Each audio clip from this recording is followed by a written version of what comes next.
हाँ जी बच्चों, तो ये हो गया हमारा जो ऑनलाइन प्लेटफॉर्म उसके बारे में, ठीक है। अब हम हमारे टॉपिक को कंटिन्यू करते हैं। अब हम इस टॉपिक में बात करेंगे एक्सेसरी या सहायक अंगों के बारे में। किन की बात करेंगे? एक्सेसरी या हम बात करें तो सहायक अंगों के बारे में, और उसमें आएंगे सलाइवरी ग्लैंड, लार ग्रंथियां, फिर हम लिवर की बात करेंगे, फिर गॉल ब्लैडर और आखिर में पैनक्रियाज की बात करेंगे, ठीक है। तो सबसे पहले हम बात करते हैं बेसिकली हमारी जो सलाइवरी ग्लैंड्स हैं। तो सलाइवरी ग्लैंड्स जो हैं ये दरअसल हमारे फेस रीजन में मिलती हैं, प्रेजेंट होती हैं। ये तीन होती हैं, पैरोटिड, सब मैंडिबुलर, सब लिंगुअल, ठीक है। तीन ये ग्लैंड्स हैं। सब मैंडिबुलर को सब मैक्सिलरी भी कहा जाता है कई जगहों पे, ठीक है। ये ग्लैंड्स जो हैं ये पेयर्ड होती हैं, ठीक है। सारी सभी की सभी जो है पेयर्ड है, which are present into the different locations. सभी जो हैं ये डक्ट्स के थ्रू ओपन होती है in the oral cavity. Mouth में जो ओरल कैविटी है उसमें ये ओपन होती है डक्ट्स के थ्रू, ठीक है। जो है डक्ट्स के थ्रू ओपन, इसलिए हम इनको क्या कह रहे हैं? एक्सोक्राइन कह रहे हैं। क्या कह रहे हैं? एक्सोक्राइन ग्लैंड्स भी ये होती हैं। इन ग्लैंड्स की हम बात करें तो सबसे पहले ग्लैंड जो आती है वो आती है पैरोटिड। कौन सी आती है? पैरोटिड ग्लैंड, जो कि सबसे बड़ी ग्लैंड है, लार्जेस्ट ग्लैंड है, ठीक है। और ये ग्लैंड जो है हमारे कान के पीछे की तरफ प्रेजेंट होती है कुछ इस तरीके से, ठीक है। ये है सबसे बड़ी है। और मेजर जो जितने भी हम बात करें तो एंजाइम्स प्रेजेंट होते हैं सलाइवा में, ठीक है। वो सारे एंजाइम्स का फॉर्मेशन जनरली क्या जो हम बात करें तो क्या करती है? यही ग्लैंड जो है सबसे ज्यादा जो है एंजाइमेटिक फॉर्मेशंस जो है ये करती है। बात सबसे ज्यादा सीक्रेशन नहीं कर रही है, मैं बोल रहा हूँ एंजाइम्स का फॉर्मेशन ये ग्लैंड सबसे ज्यादा करती है। ये प्रेजेंट होती है कहां पर? ईयर वाले रीजन में, ऑडिटरी रीजन होता है वहां प्रेजेंट होती है। और इस ग्लैंड के साथ की जो डक्ट्स हैं, ठीक है, इस ग्लैंड की डक्ट की हम बात करें तो जो हम इसकी जो टेंसन्स डक्ट है ये यहां ओपन होती है between the occlusion plane. Occlusion मतलब जहां दोनों दांत मिलते हैं गाल के पास में, तो चिक के पास में ओपन होती है। चिक में के पास ओपन होती है कहां पर? जहां पर दोनों ऊपर और नीचे वाले जबड़े के दांत जहां मिलते हैं वहां पर, ठीक है। स्टेंसन्स डक्ट इसको कहते हैं। इस डक्ट में कई बार ये क्या होता है कि जब चिक बाइट हो जाती है, ऐसे जल्दी जल्दी खाते हैं चबाते हुए हम, ठीक है, तो उस दौरान होता ये है कि चिक बाइट हो जाती है। और चिक बाइट जब होती है तो उस केस के अंदर हम यहां देखें,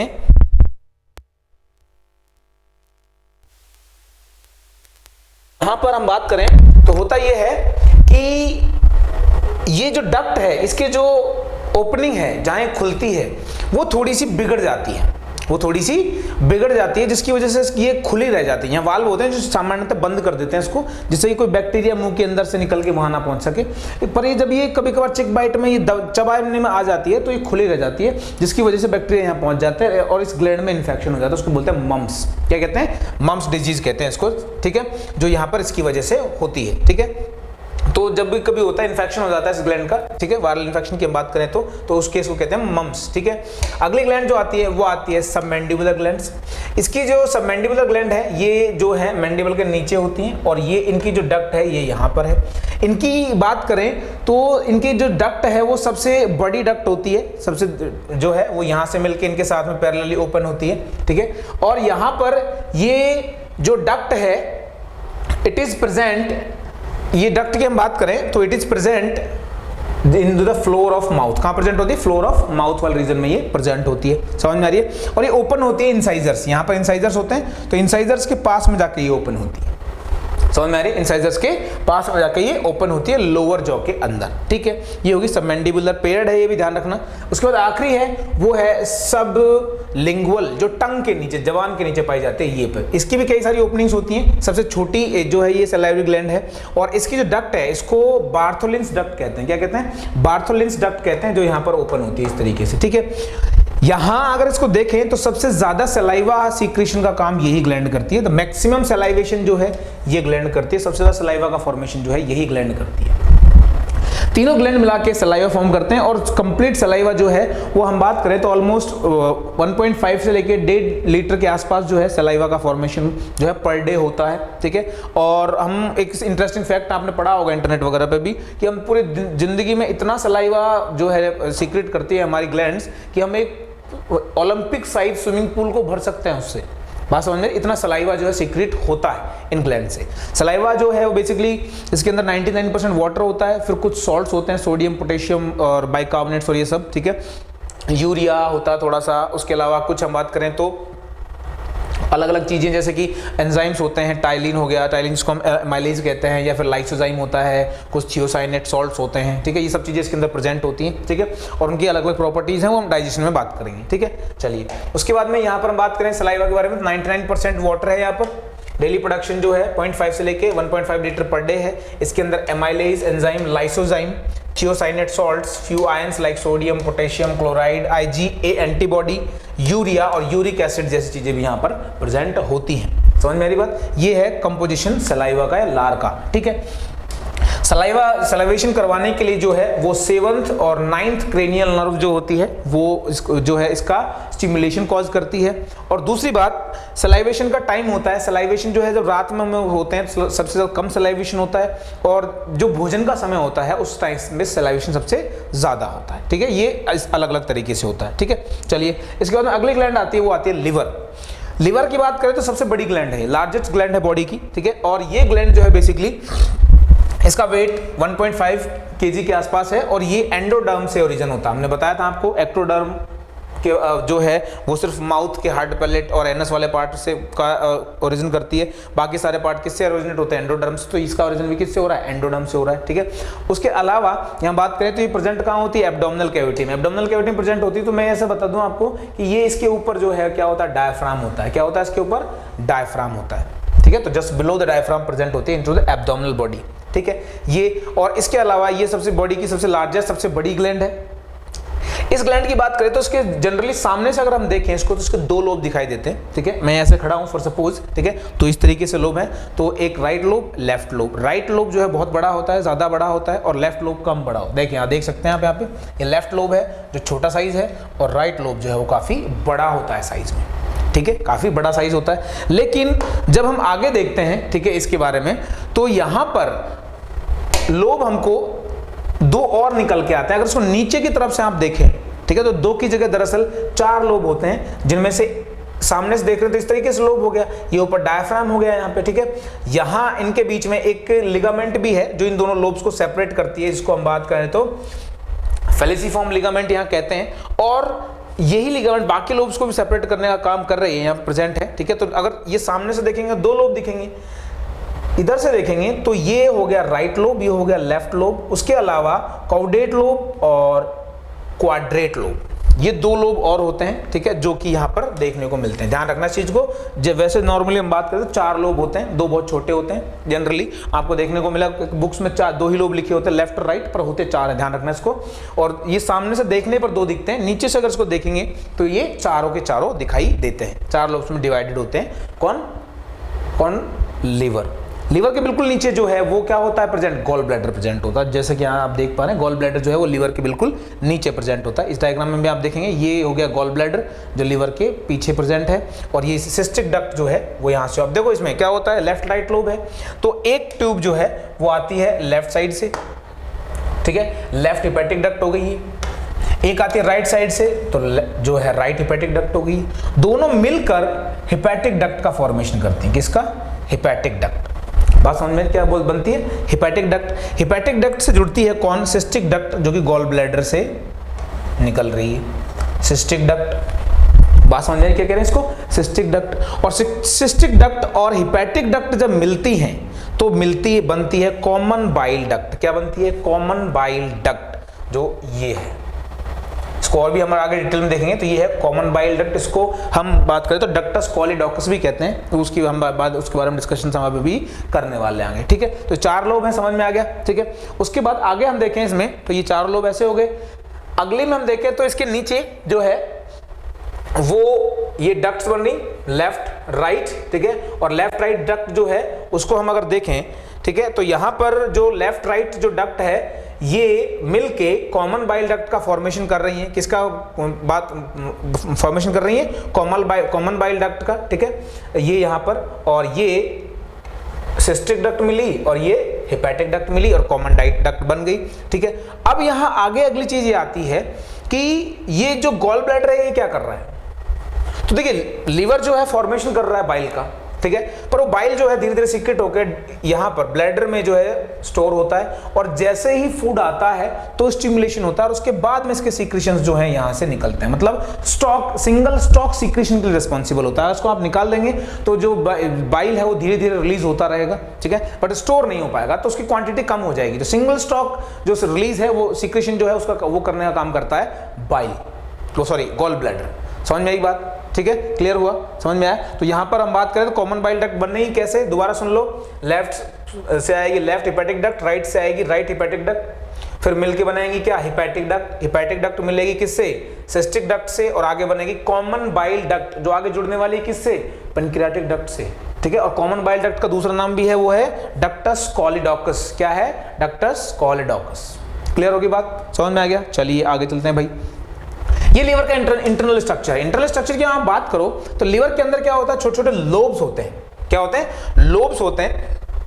उन लोब्स को हम काटें तो, अगर काटे तो ये एक तरीके से हेक्सागोनल स्ट्रक्चर्स फॉर्म कर बनते हैं, जिनको गिल्सन्स कैप्सूल कहते हैं। क्या कहते हैं, गिल्सन्स कैप्सूल कहते हैं। और इन कैप्सूल्स में जो हिपैटोसाइट सेल्स होती हैं वो इस तरीके से रोज में प्रेजेंट होती हैं, अलग अलग रो होती हैं, ठीक है, डिफरेंट रोज में प्रेजेंट होती है इस तरीके से, लाइक दिस, ठीक है। तो इनमें इधर से जैसे कि यहाँ पोर्टल सिस्टम से ब्लड आया और इन ग्लिसन्स कैप्सूल है उनके थ्रू निकलता है, और यहाँ सारी मेटाबॉलिक एक्टिविटीज होती हैं, और ये वापस कलेक्ट होता है और चला जाता है कहाँ पर, वेना केवा में, इंफीरियर वेना केवा। समझ में आ रही है?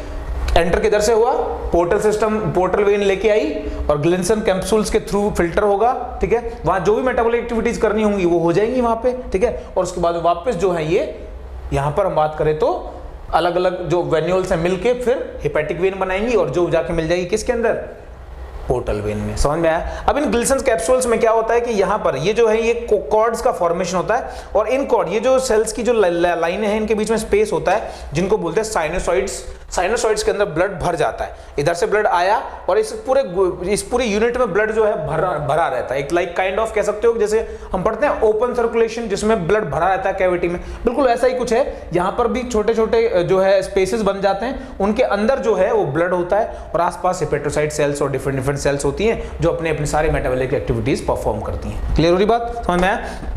तो यहां पर बात करें तो made of numerous polygonal lobes, ठीक है, जो यहां पे हैं, और ये जो है कवर होते हैं फाइब्रस कनेक्टिव टिश्यू, जिनको हम नाम क्या दे रहे हैं, गिल्सन्स कैप्सूल। क्या नाम दे रहे हैं इनको, गिल्सन्स कैप्सूल। समझ में आया? आगे हम अगर देखें इसमें तो गिल्सन कैप्सूल की बात करें तो ये लोब्यूल्स जो हैं इनमें रोज होती हैं, इस तरीके से रो बन रही हैं, रोज, ठीक है, और हिपैटिक सेल्स, और इसको हम बात करें तो कहते हैं हिपैटिक कॉर्ड। क्या कहते हैं, हिपैटिक कॉर्ड। कॉर्ड मतलब ऐसे रस्सी जैसी संरचना बन जाती है, जुड़ के एक सीरीज बना लेती हैं, ठीक है। और दो कॉर्ड के बीच में जो जगह होती है खाली, उसमें ब्लड भरा होता है, और उसको हम बोलते हैं साइनोसॉइड्स। क्या बोलते हैं, साइनोसॉइड। मतलब साइनस मतलब ऐसी जगह होती है जहां पर ओपन स्पेस में ब्लड भरा होता है, ठीक है, सामान्यतः जनरली। तो बट यहाँ पर ऐसा है नहीं, ओपन स्पेसेस नहीं है, बीच में प्रेजेंट है जनरली, ये अलग अलग जगहों पर होता है। इसको साइनोसॉइड्स ऑइड्स लगा दिया गया, मतलब लाइक दैट, ठीक है, सूडो अपीयरेंस के लिए इसको ऑइड लिखा हुआ है यहाँ पे साथ में। समझ, आपको ऑइड का तो मतलब पता ही होगा, न्यूक्लियस, न्यूक्लियोइड, मतलब न्यूक्लियस नहीं, न्यूक्लियस के जैसा है, वैसे ही साइनसॉइड, साइनस नहीं है, ट्रू साइनस नहीं है, साइनस के जैसे स्ट्रक्चर्स बन गए जिनमें ब्लड भरा हुआ है। क्लियर होगी बात, समझ में आ गया? इस तरीके से सारी एक्टिविटीज होंगी, ब्लड इधर से एंटर करेगा, यहाँ मेटाबॉलिक एक्टिविटी होंगी, वापस कलेक्ट होगा और हार्ट की तरफ चला जाएगा। समझ में आया कि यहाँ क्लियर होगी बात? ठीक है, चलिए आगे चलते हैं। अगला स्ट्रक्चर आता हुआ था पेनक्रियास। पेनक्रियास की बात करें तो पेनक्रियास जो है एक हेटेरोक्राइन ग्लैंड है। क्या है, हेटेरोक्राइन ग्लैंड है, ठीक है, जो मिक्स्ड ग्लैंड है, ठीक है।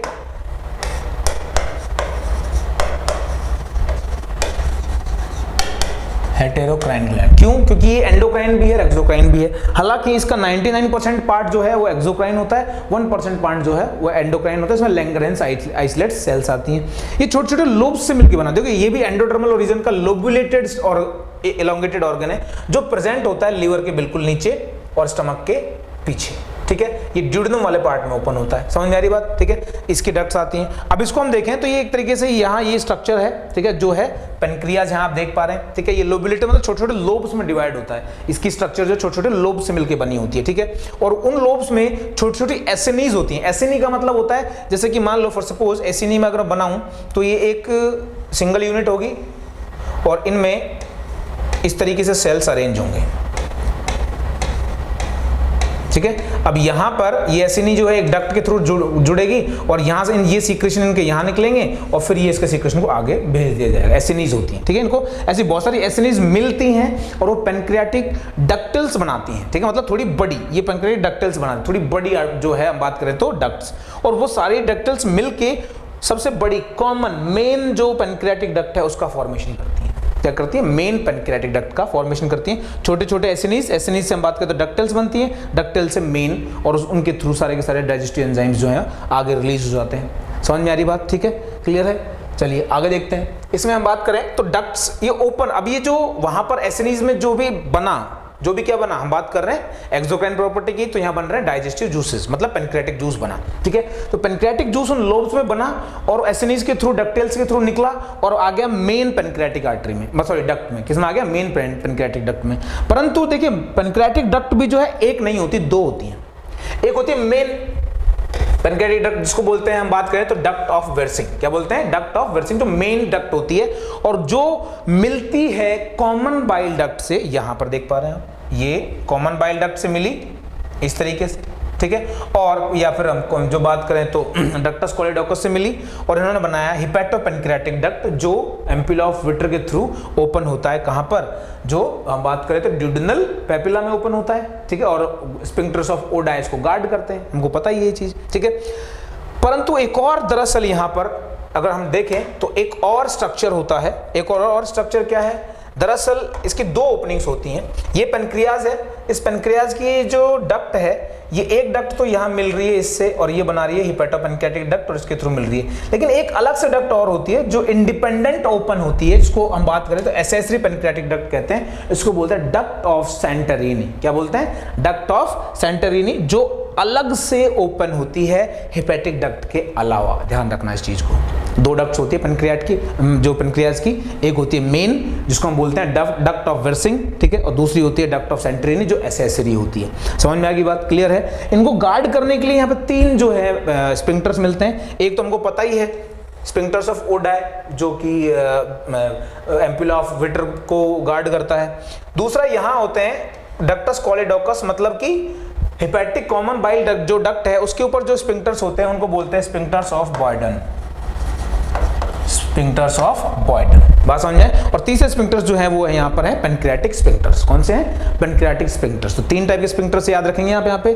पहला स्फिंक्टर्स ऑफ ओडाई, जो इसको एम्पुला विटर को गार्ड करेंगे। स्फिंक्टर्स ऑफ बॉयडन, जो कि कॉमन बाइल डक्ट को गार्ड करेंगे। और पेनक्रियाटिक स्फिंक्टर्स, जो पेनक्रियाटिक डक्ट को गार्ड करेंगे। बात समझ में आ गई कि नहीं आ गई? ध्यान रखना लेकिन इसको कि यहाँ पर दो अलग अलग डक्ट्स होती हैं पेनक्रियाज की। क्लियर हो गया? डन है। चलिए ठीक है, आगे चलते हैं। आगे हम ये देखते हैं तो देखिए पेनक्रियाज जो है, हमने बात ही करी थी, पेनक्रियाज जो है वो हेटेरोक्राइन ग्लैंड है। इसका जो पार्ट है, ठीक है, उसमें 99% पार्ट जो है हम बात करें तो क्या होता है? एक्सोक्राइन, और 1% क्या होता है? एंडोक्राइन। क्लियर है। इसमें एंडोक्राइन पार्ट में आते हैं लैंग्रेन सेल्स, जिसमें alpha, beta, gamma, delta 4 type की सेल्स है, ठीक है, जो कि अलग अलग इंसुलिन, ग्लूकागोन या सेरोटोनिन अलग अलग हार्मोन्स का सीक्रेशन करती हैं। जबकि बाकी जो पार्ट बच गया है वो डिफरेंट डाइजेशन एंजाइम्स का सीक्रेशन करता है। क्लियर होगी बात? समझ में आया? इसलिए इसको हेटेरोक्राइन कह रहे हैं यहाँ पे। समझ में आया? चलिए आगे चलते हैं। आगे है अगला फिजियोलॉजी ऑफ डाइजेशन, मतलब डाइजेशन की बात कर लेते हैं। डाइजेशन कैसे कैसे कहाँ होता है, ठीक है। ये आखिरी सेगमेंट आ जाता है हमारे इस चैप्टर का। अब यहां हम डाइजेशन की बात करें तो पहली बात तो डाइजेशन की बात करें तो डाइजेशन जो है सबसे पहले होता है माउथ में। कहां होता है? माउथ में। अलग अलग जगहों पर डाइजेशन मैकेनिकल भी होता है और फिजिकल भी होता है और केमिकल भी होता है। दोनों टाइप का डाइजेशन होता है। सबसे पहले बात करेंगे माउथ। ओरल कैविटी में जो है हम बात करें तो ओरल कैविटी के अंदर जो फूड जब आता है तो वो मिक्स होता है सलाइवा के साथ में, और उसको फिर हम कह देते हैं बोलस। देखिए खाना तब तक है, मतलब फूड हम तब तक बोलेंगे जब तक वो थाली में है। जैसे ही वो हमारे माउथ में आ गया और उसमें एक बार सलाइवा मिक्स हो गया तो उसको हम बोलेंगे बोलस। क्या बोलेंगे उसको हम? बोलस। और ये जो सलाइवा है ये इसका पीएच हम बात करें तो लगभग 6.8 से लेकर 7 के आसपास होता है। इसमें मैक्सिमम अमाउंट हमने बात करी थी वाटर होता है 99.5 के आसपास। फिर कुछ सॉल्ट्स होते हैं जो कि हम बात सोडियम, पोटेशियम, क्लोराइड, बाइकार्बोनेट्स, थियोसाइनेट्स, ये सब यहाँ पे होते हैं। उसके अलावा एंजाइम्स होते हैं, ठीक है, कौन कौन से? लाइसोजाइम और एमाइलोज एमाइलेज, उसकी बात हम करेंगे, ठीक है। तो यहाँ पर लेकिन ओरल कैविटी में दो टाइप से डाइजेशन हो रहा है, एक है मैकेनिकल जिसमें हम सिंपल सी बात है क्या बोल रहे हैं, च्यूइंग और मैस्टिकेशन, जिसमें फूड को बड़े पार्टिकल से छोटे पार्टिकल्स में तोड़ दिया जाता है, ये तो हमने देखा ही है।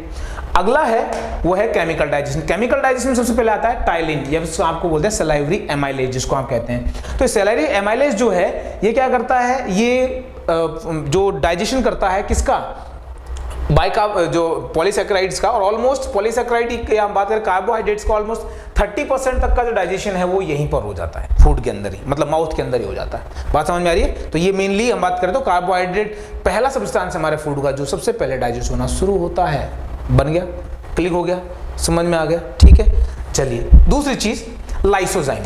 लाइसोजाइम को हम जो है एंटीबैक्टीरियल कहते हैं, उसका एक रीजन है, ठीक है। एंटीबैक्टीरियल क्यों कह रहे हैं सुना ध्यान से, इसका एक दूसरा नाम है वो है म्यूरामिडेज, शायद आपको नहीं पता हो, मैं बता देता हूं आपको, दूसरा नाम है इसका म्यूरामिडेज। और ये करता क्या है, म्यूरामिडेज है तो म्यूरामिक एसिड का डाइजेशन करेगा। म्यूरामिक याद करो कहां होता है, पेप्टिडोग्लाइकन, प्रोकैरियोट्स की सेल वॉल, मतलब lysozyme is able to digest the cell wall of prokaryotes, मतलब जिनमें होगी, जैसे कि NAM, नाम, नाग, याद आया कुछ, ये पेप्टिडोग्लाइकन सेल को क्या करेगा, डाइजेस्ट कर देगा, डाइजेस्ट कर देगा, सेल वॉल ब्रेक हो जाएगी, सेल वॉल ब्रेक हो जाएगी तो वाटर जो की का जो ट्रैगर प्रेशर है, जो टर्जिडिटी कॉज होगी सेल के अंदर, स्फीति दाब जो बनेगा उससे सेल फट जाएगी, बैक्टीरिया मर जाएगा। इस तरीके से ये जो है ये डाइजेशन करता है माइक्रोब्स का, या उनको किल करता है। क्लियर होगी बात, समझ में आ गया, ठीक है। म्यूरामिडेज नाम इसका याद रख लेना, इसी से समझ में आएगा कि कैसे माइक्रोब्स को किल करता है, ठीक है। चलिए आगे देखते हैं। अगला है वो है थियोसाइनेट। थियोसाइनेट जो है ये भी दरअसल कुछ पर्टिकुलर हम बात करें तो बैक्टीरियोसिडल सॉल्ट्स होते हैं, जो कि हम बात करें तो स्पेशल साल्ट्स हैं, और ये भी क्या करते हैं, बैक्टीरिया की ग्रोथ को रिड्यूस करते हैं एक तरीके से कह सकते हो, और साथ में ये भी क्या करते हैं, कुछ पर्टिकुलर ऑस्मोटिक प्रेशर का चेंजेस कॉज होता है इनकी वजह से, और उसकी वजह से बैक्टीरिया जो है वो मरते हैं, किल होते हैं, थियोसाइनेट्स, ठीक है। याद रखेंगे सलाइवा में दो कंटेंट है जो क्या होता है, एंटीबैक्टीरियल होते हैं, एक होता है लाइसोजाइम, दूसरे होते हैं थियोसाइनेट्स। क्लियर हुई बात, डन है। चलिए आगे चलते हैं। अगला पार्ट है डाइजेशन इन स्टमक, क्योंकि देखिए जो एसोफेगस है उसमें कोई डाइजेशन नहीं होगा, हमने बात करी थी, वो कोई डाइजेस्टिव ग्लैंड होती भी नहीं है, ठीक है। तो यहां हम बात करेंगे सबसे पहले तो HCl की बात करेंगे। हमको पता है HCl के फंक्शन, पहले तो क्या करता है, एक्टिवेटर है, जाइमोजेंस मैंने बताया था आपको, ठीक है। जो जाइमोजन क्या होते हैं, इनएक्टिव प्रोटीन डाइजेस्टिव एंजाइम्स, तो उनको एक्टिवेट करेगा, जैसे कि ये इसको एक्टिवेट करेगा, प्रोरेनिन को एक्टिवेट करेगा, माइक्रोब्स को किल करेगा, ठीक है। और HCl stop the action of saliva, मतलब जैसे ही फूड जो है कहाँ, जो फूड नहीं बचा तो बोलस हो गया, तो बोलस जैसे ही स्टमक में पहुंचेगा तो पहले तो क्या होगा, सलाइवा का काम खत्म किया जाएगा, सलाइवा की फंक्शन को स्टॉप कर दिया जाएगा। जैसे कि जब सरकार बदलती है किसी जगह पे तो क्या होता है, पहले पुरानी सरकार के लिए सारे फैसलों को रोक दिया जाता है, हम नए तरीके से काम करेंगे। तो यहां पर आते ही क्या हुआ, सलाइवा की सरकार खत्म और गैस्ट्रिक जूस की सरकार चालू, समझ में आया। इसलिए सलाइवा के सारे फंक्शन यहाँ पे रोक दिए जाते हैं, ठीक है। और यहाँ पर हम बात करें तो, और उसको रोकने का कारण क्या है, क्योंकि इसका जो मीडियम है वो हाईली एसिडिक है, और वो एंजाइम्स हाईली एसिडिक मीडियम में काम नहीं करते हैं। समझ में आ गई नहीं आई बात, ठीक है, क्लियर हुआ। चलिए आगे देखते हैं। आगे आता है क्या कर रहा है भैया, digestion of rennin by rennin. तो ये क्या करता है, जो काइमोसिन भी इसको कहते हैं, एक दूसरा नाम है इसका बेसिकली। और जो ये रेनिन है ये क्या करता है, acts on the milk casein proteins, ठीक है। और कैसिन प्रोटीन्स को कन्वर्ट करके इनसॉल्युबल, क्योंकि देखिए कैसिन प्रोटीन्स जो है सॉल्युबल होते हैं, क्या होते हैं, सॉल्युबल होते हैं। और जो इनको हम बात करते हैं कन्वर्ट करता है तो पैराकैसिनेट्स बनते हैं, क्या बनते हैं, पैराकैसिनेट्स। और पैराकैसिनेट जो है वो इनसॉल्युबल होते हैं, क्या होते हैं, इनसॉल्युबल होते हैं, जिससे कि मिल्क जो है वो, क्योंकि जब वो घुलेगा नहीं, सॉल्युबल नहीं होगा तो क्लम्पिंग हो जाएगी उसकी, क्या हो जाएगी, क्लम्पिंग, जो कर्डलिंग भी आप कह सकते हो, ठीक है। तो उसको बोलेंगे एक तरीके से दूध को दही में कन्वर्ट करने टाइप का एक प्रोसेस है जो करता है रेनिन। बात समझ में आया, ठीक है, क्या करता है, रेनिन करता है। अगला है पेप्सिन। पेप्सिन का तो पता ही है, इनएक्टिव एंजाइम है, और ये HCl के pH की वजह से जो है एक्टिवेट होता है, और एंजाइम करता है, क्या करता है, पेप्टाइड बॉन्ड्स को ब्रेक करता है। और पेप्टाइड बॉन्ड्स कहाँ होते हैं, प्रोटीन में, प्रोटीन डाइजेशन करता है, सिंपल एज दैट, ठीक है। चलिए आगे चलते हैं। अगला है डाइजेशन बाय गैस्ट्रिक लाइपेज। अब देखिए यहाँ पर क्या होता है कि गैस्ट्रिक लाइपेज जो है ये भी प्रेजेंट होता है स्टमक में, पर प्रॉब्लम यहाँ है दो, एक है हाईली एसिडिक पीएच और दूसरा है लो क्वांटिटी ऑफ गैस्ट्रिक लाइपेज। इसकी वजह से यहाँ पर बहुत ज्यादा है, बहुत ही नेग्लिजिबल अमाउंट में ऑलमोस्ट हम बात करें तो यहाँ पर फैट का डाइजेशन होता है, बात समझ में आए। और लाइपेज करेगा क्या, फैट का डाइजेशन करेगा। क्लियर होगी बात, ध्यान रखना इस चीज को। दो चीजें हैं जो गैस्ट्रिक लाइपेज के अगेंस्ट हैं, पहला पीएच और दूसरा इसकी लो क्वांटिटी, ठीक है। इस वजह से यहां पर फैट का लगभग ना के बराबर डाइजेशन होता है, ठीक है। चलिए आगे आता है, अगला आता है डाइजेशन इन स्मॉल इंटेस्टाइन। देखिए स्मॉल इंटेस्टाइन वाला पार्ट जो है, इसमें तीन अलग अलग जो है सीक्रेशंस आते हैं। एक तो खुद का इसका ही सक्कस एंटेरेकस जिसको हम कहते हैं, ठीक है। दूसरा आता है वो आता है पेनक्रियाटिक जूस, तीसरा आता है वो आता है बाइल जूस। तीन अलग अलग जूसेस आते हैं यहाँ पे, ठीक है। तो उन तीनों से अलग अलग तरीके से यहाँ पे डाइजेशन होता है। तो मैक्सिमम डाइजेशन जो है वो यहाँ पे होता है, मैक्सिमम डाइजेशन जो है वो यहाँ पे होता है, ध्यान रखना इस चीज को, ठीक है।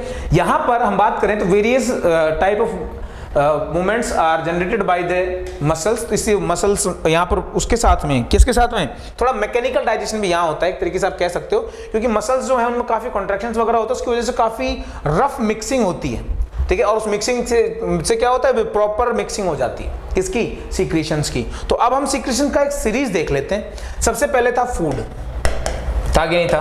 फूड में क्या मिला, सलाइवा, क्या बन गया, बोलस। बोलस क्या बना, काइम। क्या मिला, गैस्ट्रिक जूस, ठीक है। काइम आगे क्या बनाएगा, काइल। क्या मिलेगा, इसमें मिलेगा bile juice, succus entericus, intestinal juice और पेनक्रियाटिक जूस, तीनों मिलेंगे इसमें तो हो जाएगा काइल। समझ में आया। काइल में से न्यूट्रिएंट्स एब्जॉर्ब हो जाएंगे, पीछे क्या रह जाएगा, वेस्ट, इसको स्टूल बोल देंगे, जो बाहर निकल जाएगा। ये सीरीज है इसकी पूरी की पूरी, ठीक है। फूड में सलाइवा मिला, बोलस, बोलस में गैस्ट्रिक जूस मिला, काइम, काइम के अंदर पेनक्रियाटिक जूस और बाइल जूस, ठीक है, या बाइल और उसके अलावा इंटेस्टाइनल जूस मिले तो क्या बन गया, काइल। काइल से न्यूट्रिएंट्स एब्जॉर्ब हो गए, पीछे क्या रह गया, वेस्ट, स्टूल कह देंगे उसको। समझ में आया नहीं आया, क्लियर होगी बात यहाँ पे। अब यहाँ पे पेनक्रियाटिक जूस की हम बात करें तो ये पेनक्रियाटिक जो पेनक्रियास जो है उसमें अलग अलग तीन सीक्रेशंस होते हैं, और तीनों सीक्रेशंस में से जो पेनक्रियास और बाइल जो है वो एक कॉमन हिपैटो पेनक्रियाटिक डक्ट्स के थ्रू आता है। तो हम इसके अंदर स्मॉल इंटेस्टाइन के अंदर डाइजेशन को तीन अलग अलग पार्ट्स में पढ़ेंगे कि पहले पेनक्रियास के थ्रू क्या डाइजेशन होता है, फिर हम बात करेंगे कि पेनक्रियास के अलावा जो दूसरा होता है बाइल क्या करता है, और सक्कस एंटेरेकस क्या करता है, ठीक है। अलग अलग तरीके से इसको देखेंगे। सबसे पहले हम ये देखते हैं कि पेनक्रियाटिक जूस कैसे डाइजेशन करता है, ठीक है। हम इसमें एनसीईआरटी को कवर कर रहे हैं, ध्यान रखना चीज को। कई बच्चों को ये चीज समझ में नहीं आती, इसलिए मैंने स्पेशलिस्ट को एनसीईआरटी से ही उठाया है, ठीक है, कंप्लीटली। अब यहाँ हम देख लेते हैं। सबसे पहले हम बात करें तो पेनक्रियाटिक जूस जो है इसके अंदर एंजाइम्स कौन कौन से होते हैं। एंजाइम से बात करें तो ट्रिप्सिनोजन, काइमोट्रिप्सिनोजन, प्रोकार्बोक्सीपेप्टाइडेज, एमाइलेज, लाइपेज और न्यूक्लियस। 1 2 3 ये तीनों के तीनों तो किस पे काम करेंगे, ये तीनों के तीनों क्या है, प्रोटीन पे काम करने वाले। 1 2 3, ठीक है। ट्रिप्सिनोजन, काइमोट्रिप्सिनोजन और हम बात करें तो प्रोकार्बोक्सीपेप्टाइडेज। प्रो मतलब इनएक्टिव है इसलिए प्रो लगा हुआ है, ठीक है। ये तीनों काम कर रहे हैं, प्रोटीन प्रोटीन प्रोटीन, तीनों यहां पे आए और क्या बनाएंगे, डाइपेप्टाइड्स बनाएंगे। क्यों, क्योंकि पॉलीपेप्टाइड्स हैं। प्रोटीन क्या होते हैं, पॉलीपेप्टाइड्स। पॉलीपेप्टाइड को किसमें कन्वर्ट कर दिया, डाइपेप्टाइड में। किसमें, डाइपेप्टाइड में। समझ में आ गई बात। उसके बाद आगे आया हमारा एमाइलेज। एमाइलेज हमको पता है किससे वर्क करता है, पॉलीसैकेराइड्स पे क्या बनाता है, डाइसैकेराइड्स। क्या बनाएगा, डाइसैकेराइड्स। मतलब ये सिंपल है, बड़ी यूनिट को छोटी यूनिट में कन्वर्ट करने का काम कर रहे हैं। क्लियर होगी बात यहाँ पे, समझ में आया, ठीक है। तो ये तीन जो थे ऊपर वाले जो प्रोटीन डाइजेशन कर रहे हैं, डाइपेप्टाइड में कन्वर्ट कर रहे हैं, ये यहाँ कन्वर्ट कर रहे हैं। क्लियर हुई बात, ठीक है। उसके बाद आगे देखते हैं। आगे हम देखें तो पेनक्रियाटिक जूस के अंदर और कौन से एंजाइम होते हैं, लाइपेज, न्यूक्लियस। लाइपेज फैट पे काम करेगा, फैट में क्या बनेगा, डाइग्लिसराइड्स, डाइग्लिसराइड से मोनोग्लिसराइड्स। सिंपल बात है, ब्रेक हो रहा है डाइजेशन जो है, और क्या हो रहा है, बॉन्ड्स ब्रेक हो रहे हैं, छोटे मॉलिक्यूल्स फॉर्म हो रहे हैं, ठीक है। वहीं nucleic acid, DNA RNA, nucleus काम करेगा, न्यूक्लियोटाइड, क्योंकि हमको पता है डीएनए आरएनए जो न्यूक्लिक एसिड्स हैं इनकी फंक्शनल यूनिट होती है न्यूक्लिक एसिड। क्या होती है, न्यूक्लिक एसिड्स की, सॉरी क्या होते हैं, न्यूक्लियोटाइड्स। क्या होती है, न्यूक्लियोटाइड्स। अब न्यूक्लियोटाइड्स में से भी हम अगर नाइट्रोजनस बेस वगैरह को हटा दें तो वो क्या रहेगा, न्यूक्लियोसाइड। तो न्यूक्लियोसाइड से बनता है न्यूक्लियोटाइड, उससे बड़ी यूनिट होती है न्यूक्लिक एसिड। समझ में आया। तो फिर टूटेगा भी इसी सीक्वेंस में, न्यूक्लिक एसिड से न्यूक्लियोटाइड और न्यूक्लियोटाइड से न्यूक्लियोसाइड। सीरीज वही रहेगी, बनने की सीरीज ये रहती है, टूटने की ये रहेगी। समझ में आया? न्यूक्लिक एसिड में क्या आएंगे? DNA, RNA. अब आपको अगर ये समझ में नहीं आया हो तो एक काम ये करेंगे कि पहले इस न्यूक्लियोटाइड को पढ़ेंगे फिर न्यूक्लियोसाइड को पढ़ेंगे, ठीक है, जो डीएनए में, हालांकि 12th का ये पार्ट है, 12th में आप इसको डिटेल में देखते हैं, और फिर भी अभी एक बार को देख लें थोड़ा, ताकि क्लियर हो जाएगा कि ये कैसे हुआ। समझ में आ गया? क्लियर है? चलिए आगे देखते हैं। अगला हम बात करते हैं इंटेस्टाइनल जूस कैसे डाइजेशन करता है। इंटेस्टाइनल जूस की हम बात करें तो इंटेस्टाइनल जूस जो है ये वो जो पहले पैनक्रेटिक जूस ने किया उसके आगे काम करता है। क्या करता है? उसके आगे काम करता है, ठीक है। जैसे डाइपेप्टाइड किसने बनाए थे? पैनक्रेटिक जूस ने। ये क्या कराएगा? अमीनो एसिड बनाएगा। एंजाइम क्या है? डाइपेप्टाइडेज। ये पैनक्रेटिक जूस को के एक्शन को आगे करेगा, प्रमोट करेगा, मतलब इसके अगले पार्ट में ये है। वो वाली बात है, भाई तू इतना कर दे मैं इतना कर दूंगा। समझ में आया? ठीक है, कि जैसे करते हैं ना काम करने को, मान लो घर पे बैठे हैं, घर वाले हैं नहीं, ठीक है, तो क्या बोलते हैं? खाना भूख लग रही है, खाना बनाना, मैगी बनानी है, और इससे ज़्यादा बनता भी नहीं अपन से, तो मैगी बनानी, तो अपन दूसरे भाई बहन से बोलते हैं यार तू ये कर दे मैं वो कर दूंगा। तो ये दोनों भाई बहन ही हैं, ठीक है, या भाई भाई हैं या बहने बहने ही हैं, ठीक है। तो क्या कर रहे हैं? पैनक्रेटिक जूस ने इतना काम कर दिया, इंटेस्टाइनल जूस का अगला काम कर देगा। डाइपेप्टाइड किसने बनाए थे? पैनक्रेटिक जूस ने। क्या बना? Amino acid. माल्टोज, याद करो, डाइसैकेराइड्स किसने बनाए थे? डाइसैकेराइड किसने बनाए थे? पैनक्रेटिक जूस ने। माल्टेज आया, क्या बना दिए? मोनोसैकेराइड। ग्लूकोज क्या है? मोनोसैकेराइड है कि नहीं है? हाँ कि ना बोल भाई। समझ में आया? क्लियर है? ठीक है, चमका दिखनी चाहिए वो बुआ, याद करो, दोबारा से बोल रहा हूँ, ठीक है। अगला है लैक्टोज, डाइसैकेराइड है कि नहीं है? लैक्टेज आया, मोनोसैकेराइड में कन्वर्ट हुआ कि नहीं हुआ? ये किसने किया था पहले? इससे पहले वाला काम पैनक्रियाज ने। आगे वाला कौन कर रहा है? Intestinal juice. क्लियर हुई? सुक्रोज वापस वही डाइसैकेराइड से मोनोसैकेराइड, या न्यूक्लियो जो है टाइडेज यहाँ भी होता है, सिंपल। आगे और ब्रेक हो जाएगा यहाँ पर। न्यूक्लियोसाइड के बाद में न्यूक्लियोटाइड आए थे, न्यूक्लियोटाइड से न्यूक्लियोसाइड बने, न्यूक्लियोसाइड में आगे भी फिर क्या हुआ? शुगर और बेसेस हटा दिए, शुगर और बेसेस हटा दिए। देखो न्यूक्लियोटाइड मैं बता देता हूँ थोड़ा सा आपको, अगर आइडिया नहीं है तो, ठीक है, जिन लोगों को नहीं पता उसके लिए। न्यूक्लियोसाइड देखो क्या होता है कि न्यूक्लिक एसिड्स होते हैं दो होते हैं, आरएनए और डीएनए, ठीक है। कोई भी ले लो, न्यूक्लिक एसिड की एक यूनिट होती है, इसको बोलते हैं न्यूक्लियोटाइड। क्या बोलते हैं? न्यूक्लियोटाइड। न्यूक्लियोटाइड 3 चीजों से मिलकर बनता है। एक होता है पेंटोज शुगर, दूसरा होता है नाइट्रोजनस बेस, कोई भी नाइट्रोजनी, हम बात करें तो बेस को क्या बोलते हैं? नाइट्रोजनी क्षारक, ठीक है। और तीसरा होता है फॉस्फेट ग्रुप। इन तीनों को मिला के बोलते हैं न्यूक्लियोटाइड। शुगर, नाइट्रोजनी बेस या क्षारक, ठीक है, और फॉस्फेट। फॉस्फेट हटा दो, पीछे क्या रह गया? शुगर और नाइट्रोजनी बेस, तो दोनों को मिला के क्या बोलेंगे? न्यूक्लियोसाइड। तो ये हो गया न्यूक्लियोसाइड। देखो यहां पर मैं ऐसे बता दूं, न्यूक्लियोटाइड हो गया, न्यूक्लियोसाइड में क्या हुआ? यहां एक PO4 हट गया, PO यहां पर PO4 बने, ठीक है। अब ये एक मिनट, अब बायो वाले हैं, थोड़ी सी गड़बड़ हो जाती है लिखने में केमिस्ट्री को, ठीक है। तो यहां पर हम बात करें PO4 फॉस्फेट बनता, निकल गया बाहर, ये आया, और बाकी दो इसने अलग अलग कर दिए, बेस अलग शुगर अलग, पूरा का पूरा न्यूक्लियोटाइड अलग हो गया, डाइजेशन हो गया, छोटे छोटे मॉलिक्यूल टूट गया। सिंपल बना कि नहीं बना? हो गया डाइजेशन, कॉम्प्लेक्स से सिंपल। आगे हम बात करें तो डाई एंड मोनोग्लिसराइड्स को लाइपेज जो है फैटी एसिड स्मॉल ग्लिसरॉल में ब्रेक कर देगा। समझ में आया? ये फैट का डाइजेशन हो रहा है यहाँ पे। पर इसको असिस्ट करता है कोई, कौन असिस्ट करता है? लीवर। कैसे करता है आगे देखेंगे। लीवर की हम बात करें तो लीवर जो है बाइल सीक्रेट करता है। बाइल्स के अंदर हम बात करें तो कुछ पर्टिकुलर बाइल सॉल्ट्स होते हैं। अब देखिए प्रॉब्लम ये है कि लाइपेज जो है वो फैट पर डायरेक्टली वर्क नहीं कर सकता। क्यों? क्योंकि लाइपेज जो है वाटर सोल्यूबल एंजाइम है। क्या है? वाटर सोल्यूबल एंजाइम है, और डाइजेशन करना फैट का, क्या ये हो पाएगा? ना हो पाएगा बाबू। क्यों? फैट सोल्यूबल, वाटर सोल्यूबल, अलग अलग चीजें हो गई।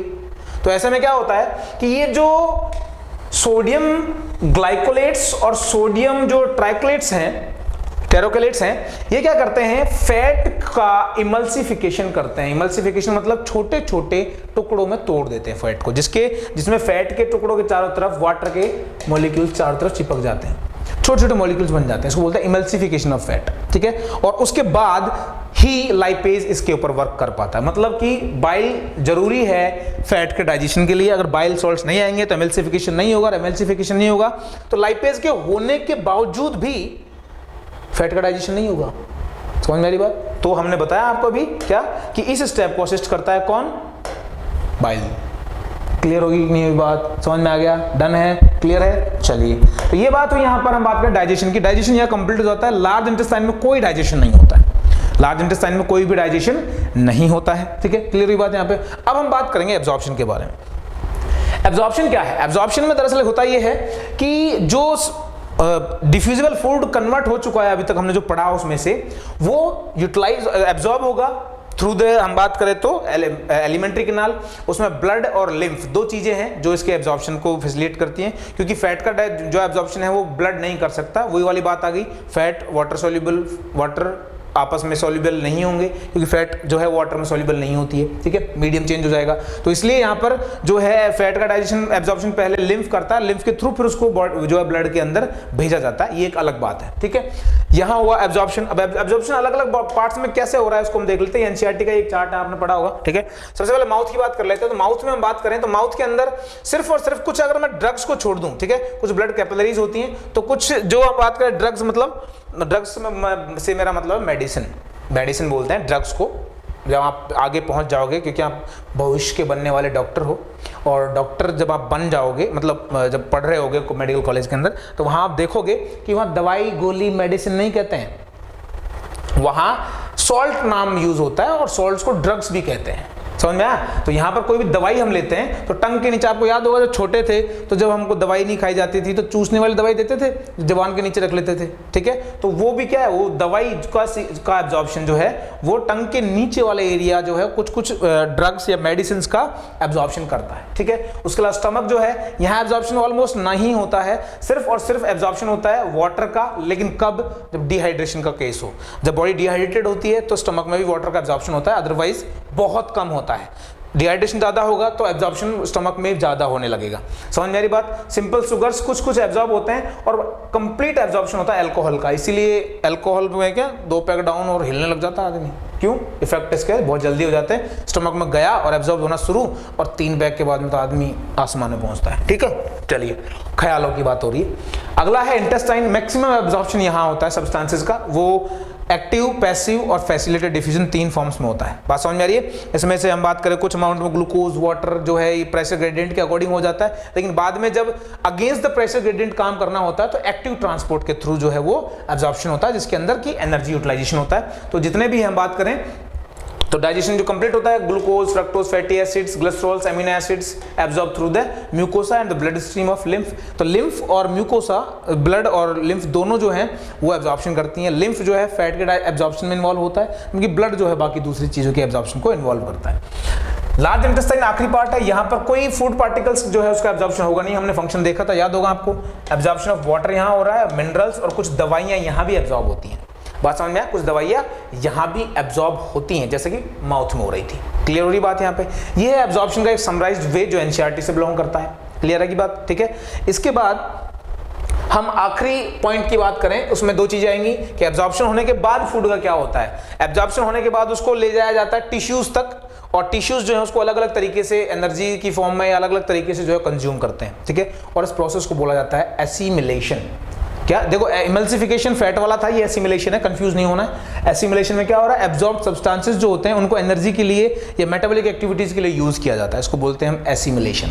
जैसे कि हम बात करें फैट अलग से होगा, बीटा ऑक्सीडेशन से हम बात करें तो फैट के सबस्ट्रेट्स यूज होंगे, ठीक है, या फिर ग्लाइकोलाइसिस के थ्रू ग्लूकोज होगा, ठीक है, या फिर प्रोटीन से भी हम बात करें तो ब्रेकडाउन के बाद में अमीनो एसिड्स जो है वो आगे जाके अलग अलग तरीके से जो है नाइट्रोजनस वेस्ट का फॉर्मेशन करेंगे। तो वो सारी चीजें जो है किसके अंदर आती हैं, एसिमिलेशन के अंदर। और आखिर में अनडाइजेस्टेड पार्ट जो रह गया उसको बॉडी से बाहर निकाल दिया जाता है। क्लियर होगी बात?